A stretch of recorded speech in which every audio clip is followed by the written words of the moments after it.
coveted on the continent and beyond.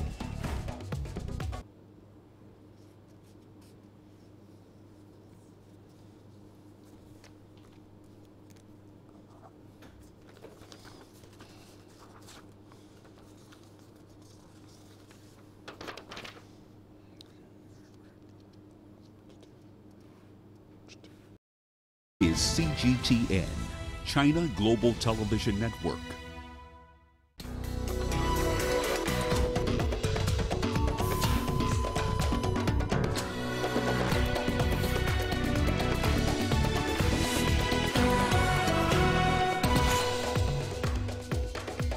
Preliminary findings show Ethiopian Airlines pilots could not control the plane before it crashed, despite the correct procedure. The UN raises concerns about Libya's stability after forces loyal to Khalifa Haftar advance towards the western part of the country. U.S. pledges support for DR Congo President Tshisekedi's change agenda. Hello and welcome to Africa Live. As always, great to have you with us. I'm Richard Nta live in Nairobi. For those of you joining us across the continent and around the globe, we thank you for joining us. Let's take a look at other stories making headlines this hour. In business, Shell pays the Nigerian government just over $6 billion in tax and production entitlement. And we explore the beauty of African flowers and why they are so coveted on the continent and beyond. We begin the hour in Ethiopia, where a preliminary report on March the 10th of the Ethiopian plane crash is pointing at the flight control system as the possible cause of the accident. The report also says the crew of the ill-fated Boeing 737 MAX 8 performed all recommended safety procedures, but were not able to regain control of the plane. Ethiopia's Transport Minister Dagmawit Moses says the report will be forwarded to the manufacturer for review and possible implementation. Based on this, the initial findings of the investigation on the basis of initial information gathered during the course of investigation, the following facts have been determined. Number one, the aircraft possessed a valid certificate of airworthiness. The second one, the crew obtained the license and qualifications to conduct the flight.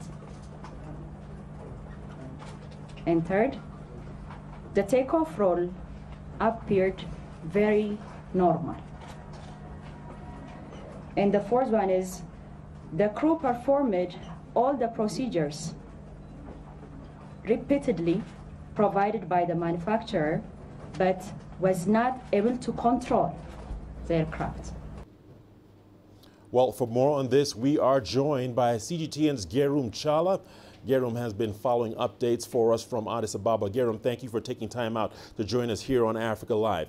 Well, the Ethiopian Transport Minister says the pilots of the crashed Ethiopian Airlines plane followed all correct procedures. What more can you tell us about the initial investigations report? As you have heard from the Transport Minister Dagmawit herself, that the pilots have done everything they can and followed every procedure provided by the manufacturer of the Boeing 737 MAX 8 plane. So, in other words, it means it was not the fault of the pilots that the plane crashed and killed all its passengers, of 157 of them to be exact. Rather, the problem was with the flight control unit of Boeing's plane. Now, this report, by the way, was conducted not only by professionals from Ethiopian authorities, but it also conducted by different stakeholders, including the manufacturer, Boeing itself, and others in the aviation industry. And there were no complaints reported before this preliminary report was released. So in general terms, what we expect now is for Boeing to take recommendations, which we're going to talk about later on. But the most important result of this investigation is that the blame should go to the manufacturer, the Boeing 737 MAX 8 plane, not the pilots or anyone else. All right, Gerum. And what should we expect going forward after that recommendation by Ethiopia that Boeing reviews the 73 MAX plane control system? So, look, the investigators are saying that based on the findings that we found from the flight recording device or the cockpit data recording device, the nose dive, which eventually caused the crash of the 737 MAX 8 plane, which is owned by Ethiopian Airlines, is caused by the uncommanded trigger of that button, which activates nose diving of this plane. So in this regard, the investigators have made two important investigations. Number one, they want Boeing, the manufacturer, to look into or to revise this device, the flight control device, so that corrections can be made. This is the first recommendation. Number two, after Boeing comes up with an alternative means of adjusting or fixing this problem, they also want authorities, including the FAA, to revise and then confirm if it's airworthy again. in other words, the investigators, in other words, are saying that before the grounded planes can fly again, a confirmation should be given other than Boeing by other international organizations, including the International Civil Aviation Organization, ICAO itself, and others. So these two recommendations have been given. We expect that Boeing is going to be following them. All right. Gerum Chala, thank you for that update. Thank you for your insight and analysis. That's Gerum Chala reporting from Addis Ababa. Thank you so much. Moving on. Meanwhile, 132 Nigerian migrants have arrived in the commercial city of Lagos from Libya. The returnees are the latest batch of Nigerian migrants being assisted by the International Organization for Migration to return home from Libya. Now, most of them had been trapped in the troubled North African country for months after failing to make it across the Mediterranean Sea into Europe. CGTN's Deji Badmus has more on that story. It's the 65th flight to arrive Lagos since the International Organization for Migration began its assisted voluntary repatriation program for Nigerian migrants trapped in Libya in April 2017. As the door of the aircraft is opened, the returnee migrants make their way out. With funding from the European Union, the IOM says it has so far been able to assist 12,974 Nigerian migrants stranded in Libya voluntarily return home. This latest batch of 132 new returnees are part of that number. The 11th of April, in just a few days' time, it will have been exactly 2 years since we started on this extremely important endeavor. And an endeavor that, of course, only is possible if we work very closely together with Nigerian partners. Most of the returnees had either left Nigeria on their own or trafficked in the hope of making a better life in Europe. But after the tortuous journey through the desert, most end up in Libya, unable to make the final crossing through the Mediterranean Sea into Europe. Everyone is involved. This is a job that we have to stop people from migrating irregularly and show them that yes, you can go to wherever you want to go to, but do it the right way. Behind me now, we are profiling them. NAPTIP has a stand. We are profiling them. Those who volunteer information to us, we go after their traffickers. Well, the returnees are now back home. No question at all that most of them would be happy that they are back, but then they still face another challenge, and that's the challenge of reintegration. Through the IOM reintegration program, returnees are assisted to resettle back into life and also given entrepreneurship training and small grants to start a small enterprise of their choice. Throughout the implementation of the program, more than 26 actors, including government and civil society organizations, are actually participating. The IOM estimates that over 50,000 Nigerian migrants are still stranded in Libya. With its assisted voluntary repatriation program due to end next year, it's very unlikely it would be able to assist half of that number to return home before the end of the program. But the irony is that as some have been brought back home from Libya, many more are still making the journey to the North African country in the hope of ultimately making it to Europe from there. It's obviously a seeming vicious cycle. Deji Badmus, CGTN, Lagos, Nigeria. Well, there were tense moments in South Africa on Wednesday in Alexandra Township. Residents blocked exit and entry points to the northern Johannesburg Township. They were protesting against poor service delivery, among other issues. CGTN's Yolisa Njamela and Julie Shire were there. Let's take a listen. Residents barricaded roads with burning tires and rocks. They called this protest a total shutdown, commanding businesses, schools and other economy-related activities to be shut down completely. Residents are angry and they're hoping the shutdown of this township will serve as a wake-up call to government. They must come and do something. Build us houses, fix everything, and maybe they can build a bridge here. We have called a total shutdown so that we can bring back our pride and our plight. Some residents took us to their houses in a bid to showcase their living conditions. This is my house, and here's the sewage. I've even tried to make a hump to direct the sewage to the drain. But now it comes every day. I'm dealing with it every day. I had to clean the street every day because there's a smell and my kids are sick. While some residents are concerned that foreign nationals are being prioritized over locals and service delivery. We don't want to seem like we don't want our neighbors from other countries, but this thing will create friction. So government must give us proper services. When the city of Johannesburg officials came to address them and hear their grievances, residents instead demanded a senior official, the city mayor. We're here to listen to you and we're here to receive the memorandum.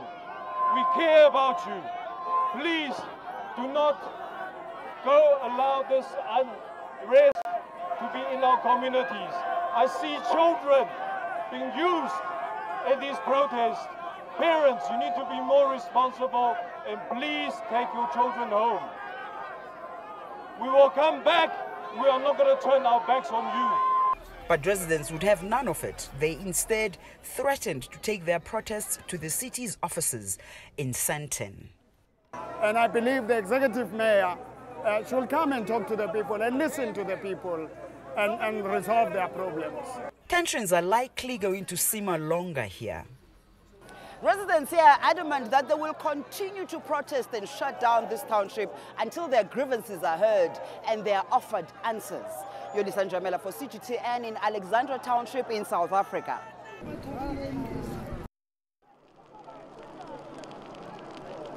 Residents in Alexandra say they've had enough.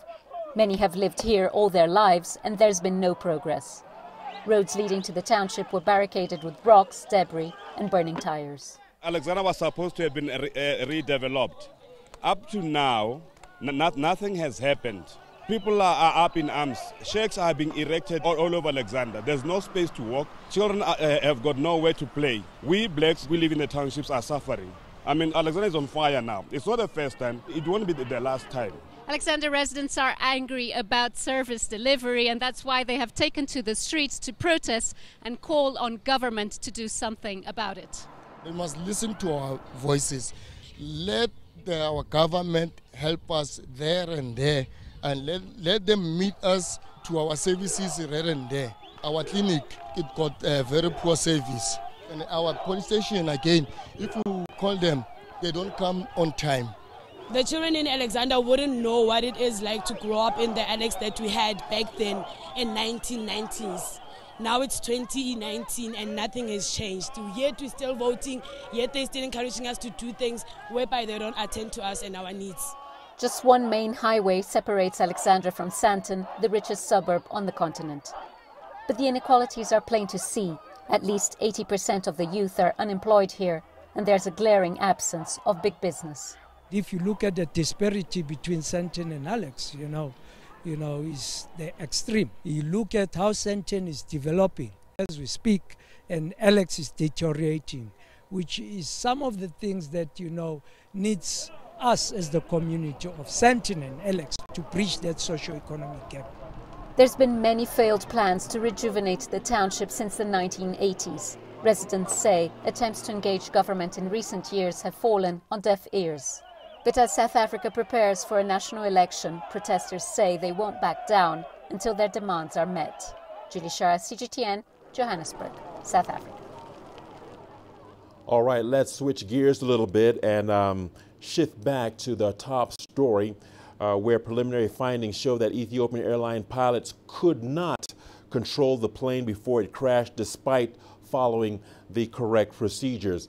Well, questions continue to surround the MCAS software of Boeing 737 MAX 8 and its possible role in both the Lion Air and Air Ethiopian crashes. Let's take a closer look at the software as well as issues surrounding its vetting process. Following the crash of Air Ethiopian flight ET302, Boeing witnessed countries and airlines around the world ground its top-selling 737 MAX series. The Air Ethiopian flight, which killed all 157 on board, was the second Boeing 737 MAX 8 to crash in a period of just 6 months. As questions surrounding the crash intensified, Boeing's regulatory system came under scrutiny. At the center of this is the company's Maneuvering Characteristics Augmentation System, or MCAS. In the 737 MAX series, engineers found a way to fit a larger and more fuel-efficient engine under the wing of the jet's low-riding landing gear. They did so by moving the engine forward and higher up, extending the nose landing gear by 8 inches. This increased fuel consumption by 14%. The relocated engine caused an upward pitching moment, causing the plane's nose to nudge upward. The MCAS system was developed to trim the stabilizer nose down.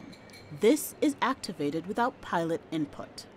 No official report has specifically blamed the MCAS as the cause of either the Ethiopian Air or Lion Air crashes. Reports emerged, though, of pilots on both the Air Ethiopian and Lion Air flights struggling as their planes' noses repeatedly turned down. A whistle report also revealed America's Federal Aviation Agency managers pushed the agency's safety engineers to delegate safety assessments to Boeing. Boeing then delivered to the FAA a safety analysis, which was then used to certify the plane to fly. The claims are being investigated by a United States Senate committee. The FAA is currently reviewing Boeing's final package of software enhancements for approval. It is also establishing a joint authorities technical review to ensure the safety of the Boeing 737 MAX, as well as scrutinize the anti-stall software that's been questioned in both fatal crashes. In a statement, the agency said, the FAA will not approve the software of installation until the agency is satisfied with the submission. Astatal, CGTN. In other news, the Democratic Republic of Congo President Felix Tshisekedi has held meetings with American cabinet officials in Washington. They include Energy Secretary Rick Perry and Secretary of State Mike Pompeo.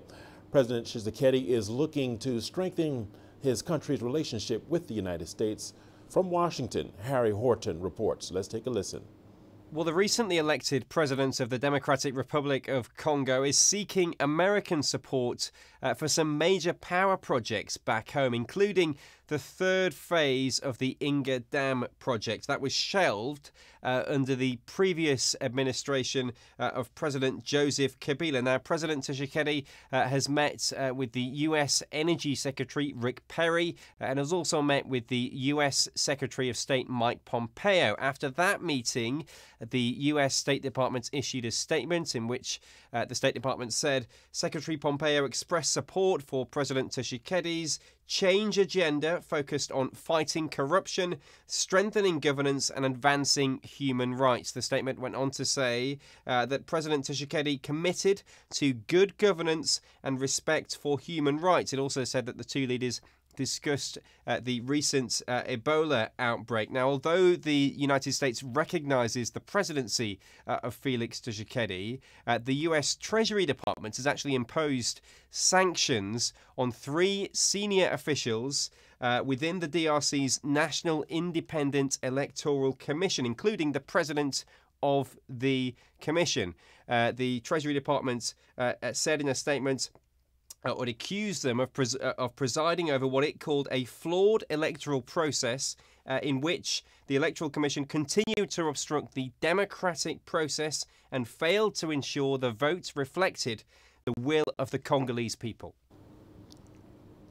The UN Secretary General Antonio Guterres has warned of potential clashes in Libya as forces loyal to Eastern Commander Khalifa Haftar advance towards the western part of the country. Guterres has called for calm and restraint as he prepares to meet the leaders in the country. The deployment of Haftar forces is likely to alarm the internationally recognized government in Tripoli and lead to confrontation. Prime Minister Fayez al-Sarraj has been negotiating over a power-sharing deal with a parallel administration in the east that is allied to Haftar. In January, the LNA, forces loyal to Haftar, started a campaign to take control of the south and its oil fields. It's also expressed intention to march on Tripoli. Many analysts say this is a kind of power to intimidate their rivals in the western part of the country. Well, there's another deadlier killer in Libya amidst its long-running internal conflict. The roads in Libya are ranked among the deadliest in the world, and that's according to Libya's traffic department. Around 2,500 people were killed in accidents in 2018 alone. More than 3,000 others were injured. The Interior Ministry's traffic department put the number of recorded accidents last year at more than 4,000. In a public park in central Tripoli, hundreds of car wrecks are stacked up on top of each other as testimony of the carnage. Last year's road deaths outranked the hundreds of people killed annually in clashes between rival armed groups since a conflict began in Libya in 2011. Speed is the cause of most of the accidents on the highway roads. If every vehicle driver commits to the rules, standards and traffic lights that are on the roads, then things wouldn't have been this way.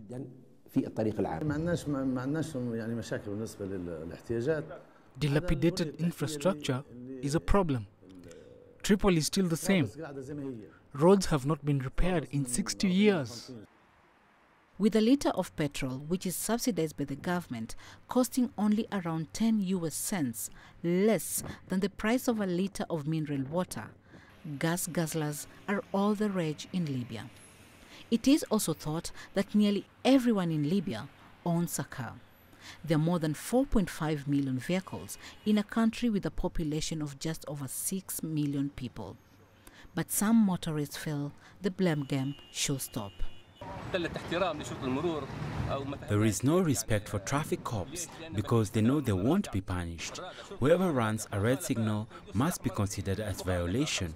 However, what we see today is a red light and they run through it. In a bid to fight back, authorities in February passed a law banning the import of cars older than 10 years. They also launched campaigns to raise awareness about traffic laws and deploy patrols to catch traffic violators. And for the first time in years, the government has set aside funds in its 2019 budget to repair the country's roads. Jomo, CGTN. You are watching Africa Live on CGTN. We've got a lot more news coming your way after the break. Let's take a look at the headlines. Why violence against children is costing Nigeria billions of dollars annually. And we explore the beauty of African flowers and why they are so coveted on the continent and beyond.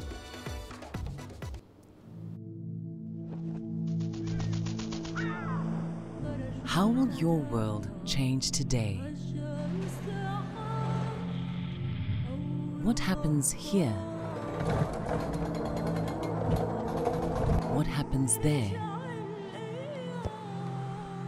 Or what you make happen for yourself? If it matters to you, it matters to us too. Your stories, are these stories that need to be told. Africa Live. Find your voice.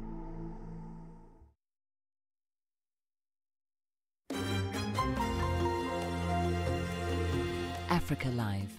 Find your voice.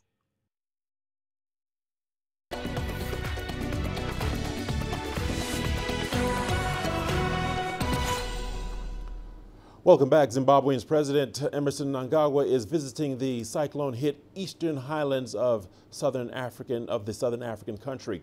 17 opposition leaders who are part of a national political dialogue initiated in February are also accompanying the head of state to hardest hit areas.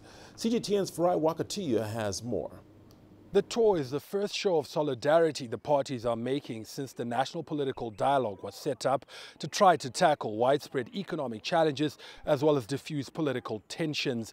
The 18 leaders will assess the extent of the damage as well as the status of rescue and relief efforts in some of the worst affected areas which were inaccessible during President Emmerson Mnangagwa's initial visit last month. The official death toll from Cyclone Nta has climbed to 268 and is expected to rise further as several hundreds of people are still missing. On Tuesday, Zimbabwe launched an official appeal for international assistance to provide temporary shelter, food and vaccines for waterborne diseases to thousands of survivors and for repairs to damaged roads, bridges and other infrastructure. The country has already released more than $50 million from its own coffers towards the emergency relief. Farai Wakatiya, CGTN, Harare, Zimbabwe. Let's now head to Nigeria, where a survey conducted by the government and UN's children's agency UNICEF indicates that the impact of violence against children in the country is costing billions of dollars annually. The report also says Nigeria could be losing more than 1% of its GDP to widespread violence against children. CGTN's Kelechi Mekalam has more on that story. 14-year-old Happiness is a victim of rampant child abuse in Nigeria. At her age, she's already a mother of one. Her abuser is a neighbor, a male adult. He repeatedly defiled her and in the end made her pregnant at the age of 12. I used to help out our neighbor's wife because she couldn't walk. In turn, she was teaching me to braid hair. Her husband started secretly touching me and sleeping with me. I wanted to tell my mother, but he threatened to stab me and kill me if I ever spoke to anyone about it. 3 months later, I discovered I was pregnant. I was in primary 4. I had to quit school. Under existing laws in Nigeria, a person who commits defilement is punishable by life imprisonment. But Happiness's abuser is still at large. Her parents are impoverished and they say they cannot afford to bring her abuser to justice. The survey report published by Nigeria's government and UN's children's agency UNICEF is calling for urgent action to end child abuse. They also want more funding to child protection programs. The report also says the figures it released grossly understates the scale of child abuses, as most cases are unreported. 50 and 52% of boys and girls experience physical violence during their childhood. Then another form would be sexual violence. Here, the girls are more threatened by sexual abuse. 25% of girls experience sexual abuse during their childhood, while 11 boys experience sexual abuse during their childhood.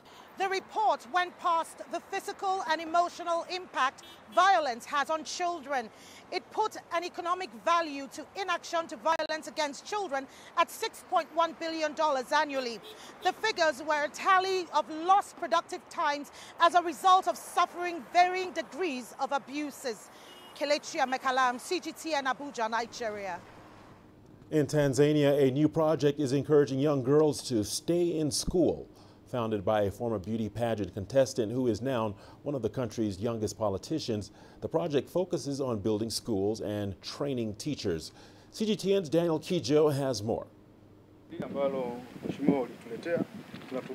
With each brick, Jokate Mwegelo's vision for better education and an equal chance for girls to stay in school and excel becomes a reality. The former beauty pageant queen turned entrepreneur, now one of Tanzania's youngest district commissioners, is making big changes. Tokomeza Zero, which means banish zeros, is a campaign that aims to reduce the number of students failing at the national examinations level by building schools and motivating teachers. I strongly believe that there isn't a kid that is not able to learn, but there are kids that lack guidance, leadership, and mentorship. In order to improve the learning infrastructure and help children stay in school, she has organized a gala to raise funds for the campaign. It is estimated that the enrollment rate of secondary school-age students in Tanzania is only 31%, with an even lower rate for girls. Very few are able to complete their secondary education. Along with the building of schools, the program has also created after-school camps. At these camps, students can have an extra meal as well as get tutoring for subjects they find a challenge. High dropout rates for girls are usually caused by early marriages, lack of funds for educational supplies, and long distances to schools. Joke's program aims to build a one-of-a-kind boarding school in Kisarawe to ensure that girls stay in school and do not have to travel long distances. They also educate the community on the importance of education. We have put in place more strategies this year and started the camps earlier, so we expect the students to do better than last year. Jokate hopes that an improved learning environment will inspire these girls to strive for more, despite the limitations they face. Daniel Kijo, CGTN, Dar es Salaam, Tanzania. And in Egypt, Bedouin women in the Sinai region are breaking traditional and gender stereotypes. We now follow 3 women who have decided to be tour guides in the Rocky Mountains of Wadi Sahu. Yasser is leading hikers through the intricate trails of the majestic South Sinai Mountains. She and 3 other women from the Hamada tribe are guides for the Sinai Trail. We want to integrate women for the first time in the tourism industry. They have never done it before. We would like tourists to come to this trail because some people don't have jobs and some are looking for employment. Those who do not have a job only work in tourism to earn their living.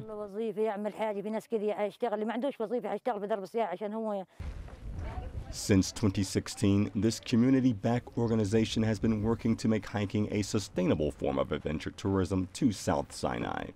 In the village of Wadi Sahu, tourism has been on the decline since the Arab Spring. Yasser, she's a very strong woman. She's very unusual, I think, in the context of Bedouin society, because what she's doing is taking this first step that I think other women have been cautious about taking. She knows the mountains very well. She knows all of the ways. She knows the water sources, the plants, the animals, the old stories, the tribal boundaries. North Sinai itself is a flashpoint of deadly violence between Egyptian security forces and insurgents. But the violence has not dissuaded a steady stream of avid hikers from heading south to take on the challenge of the desert and mountainous landscape. If I was to listen to the advice that, for example, my government, the British government, would give about the Sinai, they would say, don't come, don't leave Sharm el-Sheikh, it's dangerous, it's kind of a no-go area. But through knowing the Sinai well, through walking thousands of kilometers with the Bedouin, I've really come to see that they take safety very seriously, they protect their area, and most of all, they know the Sinai better than anybody else. The number of hikers has gone up from 100 in 2016 to 1,000 last year. Coming from Bedouin guides, this was really strange. I didn't think that this could happen. This is why I got very attracted to this trip and I wanted to join. Up until this point, 100% of those working on this trail were men. Yasser is shaking up centuries of cultural tradition, one hike at a time. Brian Toussaint, CGTN. All right, this is Africa Live on CGTN. We've got your business news coming up next. Let's take a look at the headlines. Well, coming up in business, Shell pays the Nigerian government just over $6 billion in tax and production entitlement. And the Chinese vice premier is expected to meet U.S. President Donald Trump. Africa is the nexus of enterprise, and global business will tell you why it matters. From the mega investment projects to multi-billion-dollar mergers and acquisitions. Africa today collects, just in terms of revenues from taxes alone, $545 billion a year. If you take 10% of that and you devote it to the energy sector, problem solved. All this on Global Business, weekdays at this time on CGTN.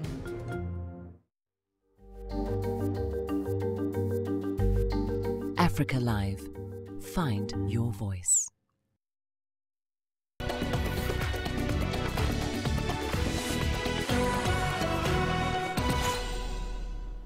Welcome back. In Nigeria, oil producer Shell has paid the Nigerian government $6.3 billion in tax and production entitlement for the 2018 fiscal year.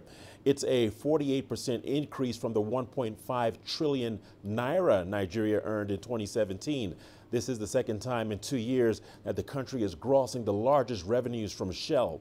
The payment formed part of Shell's sustainability report, which was released on Tuesday by the group CEO Ben Van Beurden.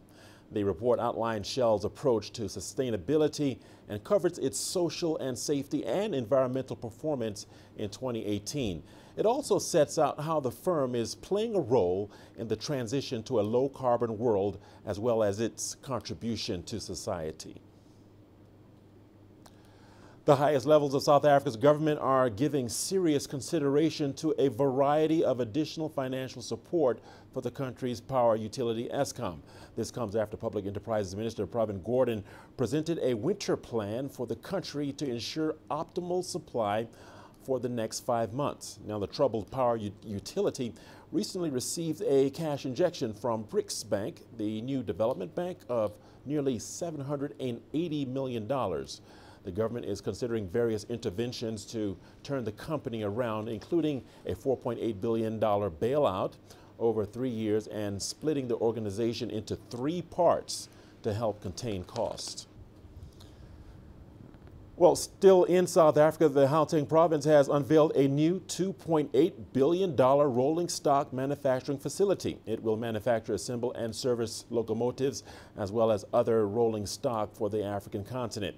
The government hopes that this will further contribute to skills and small businesses development in the rail manufacturing and services sector. CGTN's Yolisa Njamela has more. South Africa's manufacturing industry has been given a boost by the launch of this locomotive plant.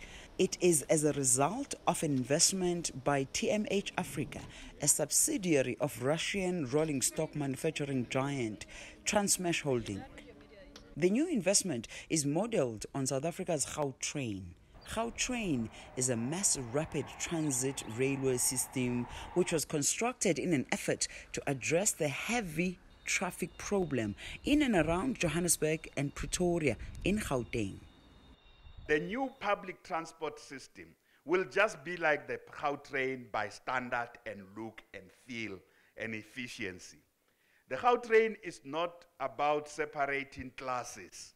It was a demonstration that we can build a speed train in Africa that works. An added advantage will be upskilling of the workforce. The investment will go a long way in helping with the dilapidated rail infrastructure in this country. It's also a source of employment for thousands of people. This is also seen as a response to the call by President Cyril Ramaphosa for more investment in this country. In addition to retaining jobs and growing jobs, increasing the number of jobs, we also look at how we can support the businesses where they are located, the infrastructure, the roads. Everywhere I go, the people of South Africa, the people of this province say jobs, jobs, jobs, jobs. Makura says South Africa's government is always cognizant of the fact that South Africa has a role to play in attracting investment opportunities not only for this country, but for the rest of the continent. Part of our strategy is to help take Gauteng-based businesses into Africa. We call it Gauteng has a role to industrialize Africa. Re-industrialize South Africa, but to industrialize Africa. So even with that, it's a very good thing. It is expected that this plant will bring innovation and efficiency in the local manufacturing industry. Yolisa Njomela for CGTN in Benoni, South Africa. Trade talks between China and the United States continue, with officials from both sides meeting in Washington. On Wednesday, Chinese Vice Premier Liu Ha met with the U.S. Trade Representative Robert Lighthizer and U.S. Treasury Secretary Stephen Nta. Beijing and Washington have been locked in negotiations for the past 4 months. Meanwhile, the White House says U.S. President Donald Trump will be meeting with Liu Ha on Thursday. CGTN White House correspondent Nathan King reports.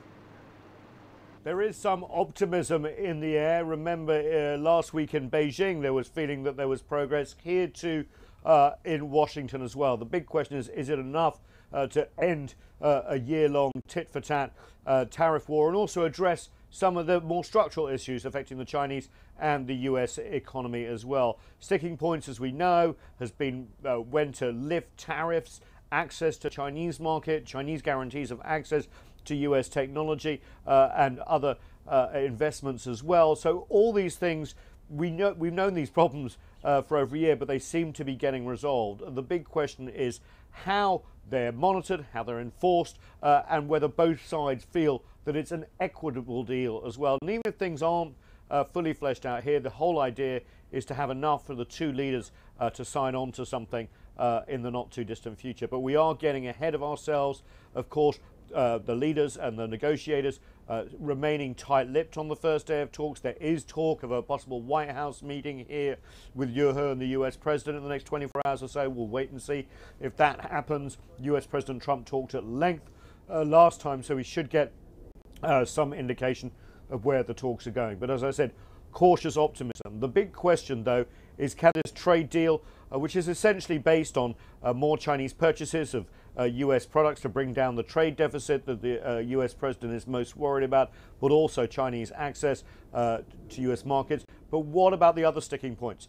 For example, the industries of tomorrow, 5G, Huawei. Will those also be part of a deal, or will they be pushed off to the side to be resolved at a later date? We'll have to wait and see, but the cautious optimism that we've been feeling for the last few weeks still very much in evidence here. Nathan King, CGTN at the White House. And now to the latest from Brexit. The British government and the main opposition party are expected to hold more crisis talks on Thursday. And that's after British MPs on Wednesday approved a bill designed to guarantee that the country won't leave the EU without a deal. From London, here's CGTN's Jamie Owen with the details. Well, just when you think this place couldn't get any more dramatic, just when you think this Brexit drama couldn't get any more contorted, it does. It's the British box set that should have finished 7 series ago. You just couldn't make it up. Where do I begin? MPs have voted to instruct the Prime Minister to seek an extension to the Brexit deadline instead of leaving the EU with no deal. This would require the 27 EU leaders to agree to that, of course. Having failed to get her Brexit plans through the House of Commons 3 times now, because don't forget Prime Minister Theresa May does not have a majority, today the Prime Minister turned to Britain's opposition to ask for their help in drawing up a compromise that might finally get enough votes to begin the process of the UK's divorce from the EU. So the Prime Minister Theresa May meeting the leader of the opposition, Jeremy Corbyn, for talks on Brexit. And this is difficult territory for both of them. Prime Minister has spent years and years telling the British public that Labour's Jeremy Corbyn is unfit for public office. Well, now she's being forced to turn to him to get his support to get her Brexit plans passed by the House of Commons because she couldn't get the numbers from her own political party. Meanwhile, while all this is playing out, while all this is going on, there's another storyline bubbling. Theresa May lost 2 more of her government ministers over Brexit. So 2 more resignations today. These are the latest in a long string of 22 government resignations. And those resignations simply underline how the Prime Minister's strategy could tear her beloved Conservative Party apart. And it is worth pointing out here that the opposition Labour Party is also deeply divided over Brexit too. So both of these leaders have to try to keep their parties together insofar as that is possible. And we're not done just yet. More news coming your way, including And we explore the beauty of African flowers and why they are so coveted on the continent and beyond. The greatest journeys, the greatest sights, the greatest adventures. Here in Kenyatta, this weir allows the locals to walk on water. We're far more than just TV news. We're your passport to the wonders of Africa. To bring you stories of struggle, survival and hope.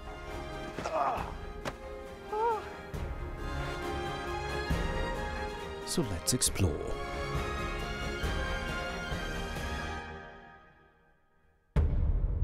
CGTN.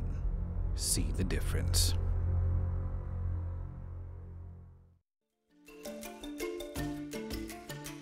Africa Live. Find your voice.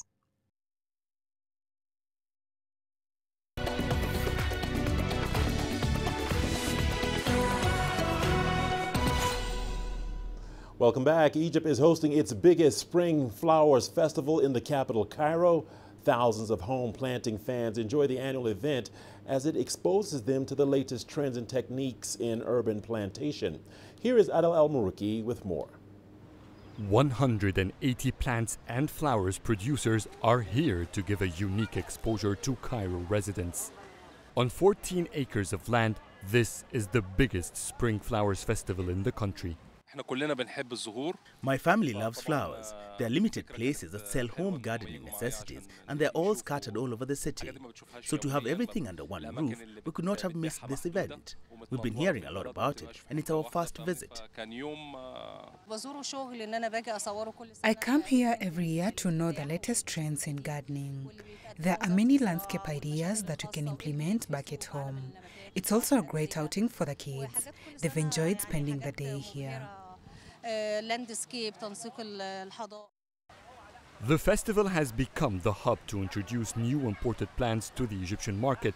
For amateurs, this is the place to learn and get all the tools they need for gardening or pots planting in balconies. For 25 years, I've been participating in this Spring Flowers Festival. Besides selling for the public, it's also a great opportunity for us producers to meet, to learn from each other and discuss how we can develop this business in Egypt. It's the 86th edition of the festival this year, and because it can't get any bigger, many are calling for a second event in the year to celebrate autumn flowers. This colorful festival attracts tens of thousands of visitors every year. It stretches for 45 days, from March until the end of April, where Egypt celebrates its spring and Easter. Adel El-Marouki, CGTN, Cairo. Meanwhile, it's that time of the year when everyone who's anyone in the world of flowers and gardening flocks to London for the annual Royal Horticultural Chelsea Flowers Show. South African garden designers have won numerous awards at the show over the years. They are counting the days to the 2019 event. Here is CGTN's Renee Delcarme with more on that. Competing in the prestigious Chelsea Flower Show is by invitation only, and South Africa is always amongst the first teams invited. This year, its exhibition will be called Mountains of Abundance, an abstract representation of South African landscapes, including flowers, mountains and waterfalls. Some of the flowers for our exhibit this year at Chelsea, Proteaceae, the fynbos, very important. But the garden has two aspects. It's got the fynbos part, lots of proteas, like Proteus cineroides, which is very prominent in the garden, as it's our national flower.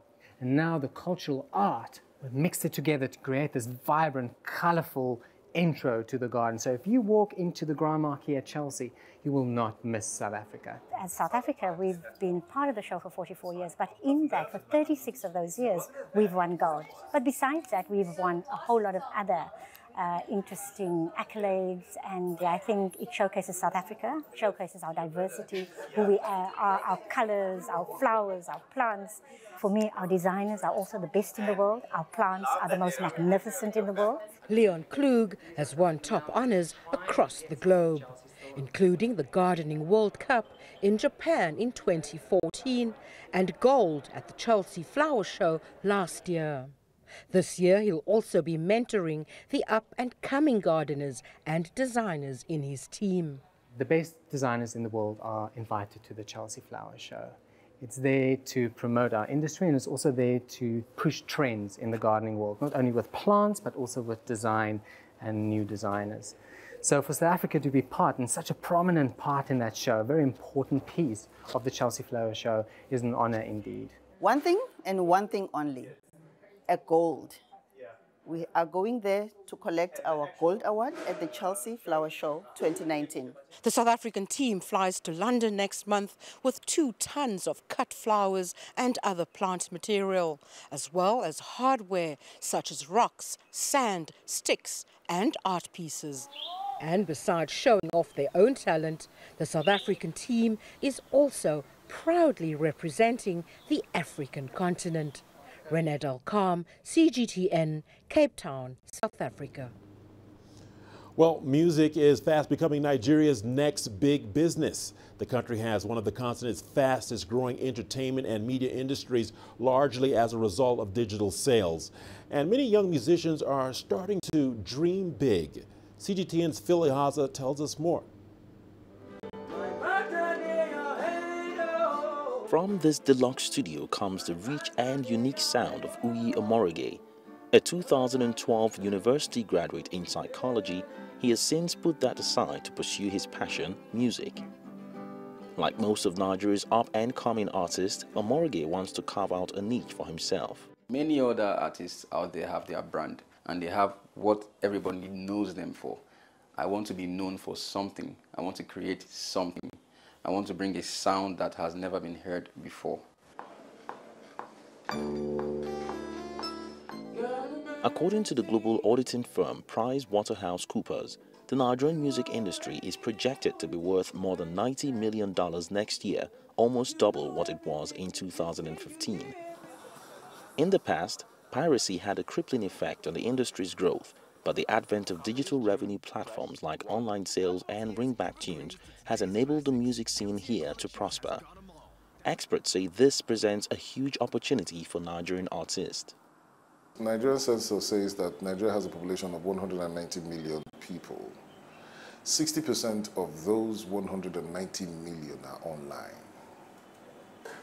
So if you do the math, that means a very smart artist can be exposed to more than 100 million people at every particular time. Some Nigerian artists have now crossed over to the other side of the Atlantic as well to attain success in the US. In 2016, Nigerian Afropop stars Wizkid and Davido signed contracts with global record label Sony Music International. The Nigerian music industry has made giant strides without any notable government support. With a fan base spanning across Africa and other parts of the world, the Nigerian music industry could help counter the country's downward economic trend. However, experts say the government still needs to improve on some things like inadequate power supply, access to funds and copyright issues to ensure the industry develops at a more rapid pace. But musicians like Omorige don't seem to be bothered by the odds. The future certainly looks brighter for him. Phil Ihaza, CGTN Abuja, Nigeria. You are watching Africa Live on CGTN. We've got your sports news coming up after the break. Let's take a sneak peek at that headline. Ethiopia beat Uganda in the first leg of the African Women's Olympics football.